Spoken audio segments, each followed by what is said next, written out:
কীভাবে নির্দেশ দিয়েছি যে বিগত 8.5 মাস এই জুলাই আগস্টের বাস্তবতায় এবং ছাত্রদলের যে সহনশীলতার নতুন ধারার ছাত্র রাজনীতি চর্চা, তারই ধারাবাহিকতায় গতকাল আমাদের নেতাকর্মীরা খুবই ক্ষুব্ধ, ক্রুদ্ধ এবং খুবই উত্তেজিত অবস্থায় ছিল যে এই ধরনের তাদের এক সহকর্মীকে এভাবে ছুরিকাঘাত করে হত্যা করা হয়েছে। কিন্তু আমরা তাদেরকে নিবৃত্ত করেছি, আমরা তাদেরকে নির্দেশ দিয়েছি একজন সাধারণ শিক্ষার্থী হোক কিংবা অপরাধী হোক তাকে যেন আঘাত করা যেন না হয়, আইনের আশ্রয় নিয়েছে আমরা।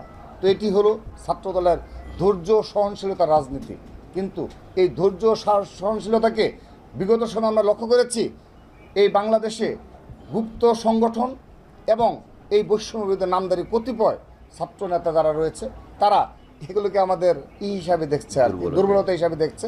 তো আমরা তাদের আহ্বান জানাই ছাত্রদলের এই ধৈর্য ও সহনশীলতার রাজনীতিকে তারা চর্চা করবে এবং তাদের সম্মান প্রদর্শন করবে এবং আমাদের এ ধরনের ছাত্র রাজনীতির উদাহরণ যেন তারাও সৃষ্টি করে কোনো মব জাস্টিসে অংশগ্রহণ করবে না, উদ্ধত আচরণ করবে না এবং ক্যাম্পাসগুলোতে পেছনে থেকে ষড়যন্ত্রমূলকভাবে ছাত্র রাজনীতির বিরুদ্ধে অবস্থান নেবে না। এবং এইগুলো কার্যকলাপের মাধ্যমে কিন্তু ছাত্রলীগ পুনর্বাসিত হচ্ছে। আজকে দেখেন আওয়ামী লীগ, যুবলীগ এই ঢাকা শহরে বিভিন্ন বাংলাদেশের বিভিন্ন জায়গায় মিছিল করছে, তারা দুঃসাহস দেখাচ্ছে এবং এই হত্যাকাণ্ডের সাথে যারা জড়িত আমরা অবাক হব না যদি দেখা যায় অতীতে তাদের ছাত্রলীগের সম্পৃক্ততা রয়েছে কিনা। কারণ দেখা যাচ্ছে এই বৈষম্যবিরোধী ছাত্র আন্দোলন আমরা সমস্যা স্পষ্ট করেছি, এই বৈষম্যবিরোধী ছাত্র আন্দোলনের ব্যানারে সারা দেশে ছাত্রলীগকে পুনর্বাসন করা হয়েছে। সেই কারণে তাদের কোনো নিয়ন্ত্রণ নেই, চেইন অফ কমান্ড নেই। আমরা যেভাবে আমাদের সহকর্মী হারানোর পরও আমাদের সংগঠনকে নিয়ন্ত্রণ করেছি, কিন্তু তাদেরকে দেখা যায় তারা সোশ্যাল মিডিয়া একটি স্ট্যাটাসকে কেন্দ্র করে তারা মব জাস্টিসের সূচনা করে দেয়। সেজন্য আমরা দীর্ঘদিনের অভিজ্ঞতা নিয়ে আমরা লড়াই সংগ্রাম করে আজকে আমরা এই অবস্থানে এসেছি।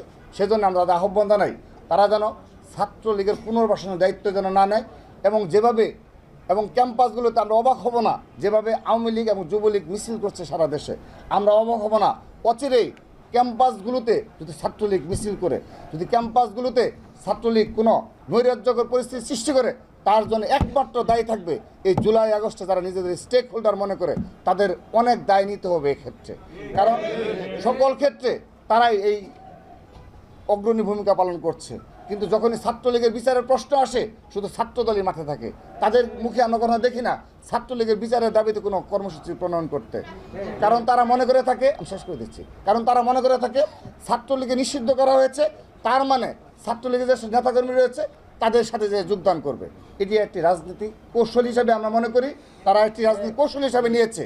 তারা মন থেকে চাচ্ছে না যে ছাত্রলীগকে সঠিকভাবে বিচারের আওতায় নিয়ে এসে সঠিক বিচারের মাধ্যমে যারা অপরাধী তাদেরকে দোষী সাব্যস্ত করে আইনের আওতায় নিয়ে এসে তাদের বিচার করা। কিন্তু আজকে 8.5 মাসেও সারা বাংলাদেশের কোনো ক্যাম্পাসে কোনো বিশ্ববিদ্যালয় প্রশাসন আজকের দিন পর্যন্ত সে ধরনের ছাত্রলীগের বিচারের কোনো প্রকার কোনো স্টেপ আমরা লক্ষ্য করিনি। আমাদের অভিযোগ না, এটা আমাদের প্রমাণ। এখানে হাসনাত আবদুল্লাহ এবং সুহেল আরিফের সিগনেচারকৃত কমিটি আপনারা আবারও দেখেন প্লিজ, হাসনাত আবদুল্লাহ এবং আরিফ সুহেলের সিগনেচার কিন্তু কমিটির বনানী থানা আহ্বায়ক কমিটির 16/2/2025 সালে যে কমিটি হয়েছে সেই কমিটির প্রাইম এশিয়া বিশ্ববিদ্যালয়ের এবং এই বনানী থানার যুগ্ম আহ্বায়ক হিসাবে সুভান নিয়াজ তুষার, আপনারা ইচ্ছা করলে নিতে পারেন।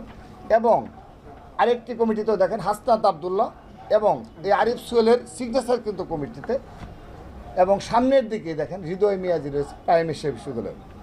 তো আমরা আপনাদের সরবরাহ করলাম।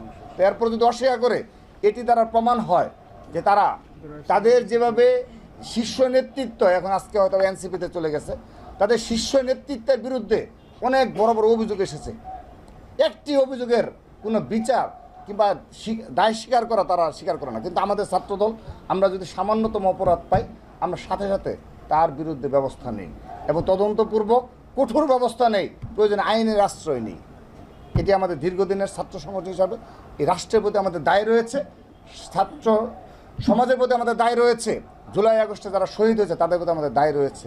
সেই দায় থেকে এবং আগামীর বাংলাদেশ বিনির্মাণে ছাত্রদল নতুন দ্বারা ছাত্র রাজনীতি যে রয়েছে আমাদের প্রতিজ্ঞা রয়েছে, সেজন্য আমরা এই ধরনের কর্মকাণ্ডকে নিরুৎসাহিত করি। কিন্তু তারা বরাবরই অস্বীকার করে এবং তাদের যে শীর্ষ নেতৃত্ব তারাও আজকের দিন পর্যন্ত একটি স্টেপ নেয়নি। কিন্তু তারা দেখেন তাদের যে মিটিং হয়েছে সেখানে কিন্তু তাদের নিজ সংগঠনের দ্বারাই কিন্তু প্রশ্নের সম্মুখীন হয়েছে, এবং তারা কিভাবে অবৈধভাবে অর্থ উপার্জন করেছে এবং কিভাবে স্বাবলম্বী হয়েছে এবং কিভাবে আজকে এই বড় বড় অফিসে তারা বসছে, কিভাবে গাড়ি ব্যবহার করছে, এগুলো তারা নিজ সংগঠনের ভিতর থেকে প্রশ্নের সম্মুখীন হচ্ছে।